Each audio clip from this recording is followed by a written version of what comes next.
চিকিৎসকদের কক্ষের সামনে নেই ওষুধ কোম্পানির প্রতিনিধি, নেই প্রেসক্রিপশন নিয়ে ছবি তোলার হিড়িক। এই চিত্র এখন ঢাকা মেডিকেল কলেজ হাসপাতালের। কর্তৃপক্ষ বলছে, রোগী ভোগান্তি কমাতেই হাসপাতালে ওষুধ কোম্পানির প্রতিনিধি প্রবেশে নিষেধাজ্ঞা দেওয়া হয়েছে।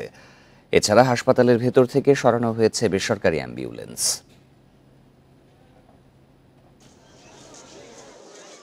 ঢাকা মেডিকেলের বহির্বিভাগ, প্রতিদিন রোগী আসেন 4 থেকে 5 হাজার। কোনো বিভাগের সামনেই চোখে পড়ল না ওষুধ কোম্পানির প্রতিনিধিদের উপস্থিতি।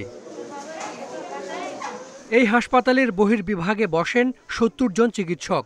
দিনে একজন ডাক্তারের কমপক্ষে 1 ঘন্টা ব্যয় হতো ওষুধ কোম্পানির প্রতিনিধিদের পেছনে। এতে প্রতিদিন অন্তত 1,500-এর মতো রোগী পড়তেন ভোগান্তিতে। প্রতিদিন হয়তো বা 10 থেকে 15টা কোম্পানি আসতো। কমপক্ষে যদি 2-3 মিনিট করে থাকতো, আমার আধা ঘন্টা থেকে 1 ঘন্টা তাকে সময় দিতে হয়। আমার অফিসার হচ্ছে 8টা থেকে 2:30টা। তো এই 1 ঘন্টা হয়তো আমি রুগীকে সময় দিতাম। সেই ক্ষেত্রে আমার রুগীর টাইম ডিউরেশনটা রুগী কম পেত। 2 নম্বর কথা, কোয়ালিটি অফ দ্য ট্রিটমেন্টটাও কম হতো। প্রতিটা মুহূর্তই খুব গুরুত্বপূর্ণ।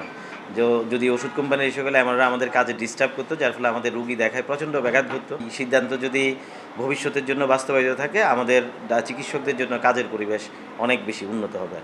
দেশের সবচেয়ে বড় এই হাসপাতালে প্রতিদিন বিভিন্ন ওষুধ কোম্পানির 300-র বেশি প্রতিনিধি আসেন। অনেক কোম্পানির 3 থেকে 4 জন প্রতিনিধিও কাজ করেন। রোগী দেখার ফাঁকে চিকিৎসকদের কাছে গিয়ে ওষুধের বিজ্ঞাপন করতেন তারা, যা বন্ধ হয়েছে।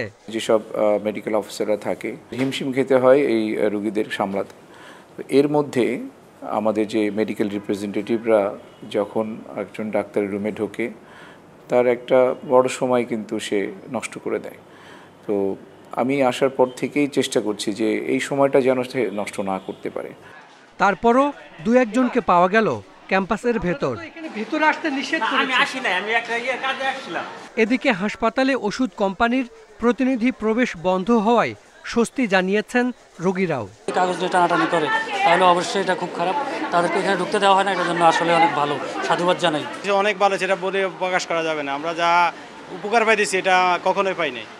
রোগী ভোগান্তি কমাতে দেশের সব সরকারি হাসপাতালেই ওষুধ কোম্পানির প্রতিনিধি প্রবেশে নিষেধাজ্ঞার পরামর্শ বিশেষজ্ঞদের। Hasan Misbah, independent news, Dhaka.